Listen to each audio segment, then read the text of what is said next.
আমরা কি শুধু এই চুনাঘাট থানায় বিভিন্ন সারা বাংলাদেশে এভাবেই শুধু মানববন্ধন করব, না এর একটা বিধি ব্যবস্থা হবে?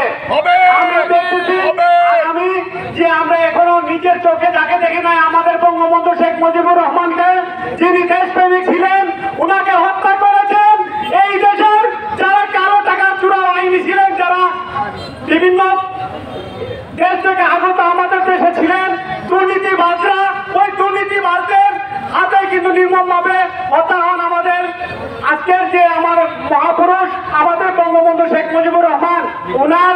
উনার মতোই আমাদের একজন আজকের যে ব্যারিস্টার সাইদুল হক সুমন ভাই দেশপ্রেমিক, উনার নেতৃত্বে আমরা চুনাঘাট মাধবপুরবাসী যেভাবে আমরা উন্নয়নের লক্ষ্য পেয়েছি এবং সারা বাংলাদেশের মানুষের যেভাবে উনার প্রতি একটু আশ্বাস আছে, আজকে দেখা যায় উনার যে হুমকি দিয়েছেন মার্ডার করার জন্য, খুন করার জন্য, কারণ একটাই, উনি ভালো মানুষ, সৎ মানুষ, এই হিসাবে উনাকে এই পৃথিবী থেকে সরিয়ে দিতে চান।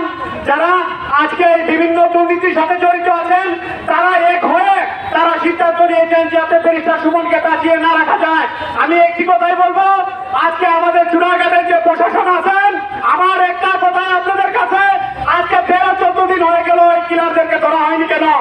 আমরা শুধু রাজপথে নেমে এইভাবে মিটিং মিছিল করবো না, আমরা বাধ্য হব আমরা এই বাংলাদেশের বড় বড় রাস্তাতে নেমে যাতে আমরা প্রতিবাদ সভা করতে পারি। কারণ আপনারা চুপ করে বসে আছেন, এখন পর্যন্ত কেন এই কিলারকে ধরা হয়নি? আমাদের চুনাঘাট মাধবপুরবাসীর পক্ষ থেকে, সারা বাংলাদেশবাসীর পক্ষ থেকে আমি প্রশাসনকে একটি কথাই বলবো, আমার প্রশ্ন থেকে যায়, তাহলে বোঝা যায় কি আপনারা প্রশাসন এই দুর্নীতিবাদদেরকে আপনারা ভরসা দেন।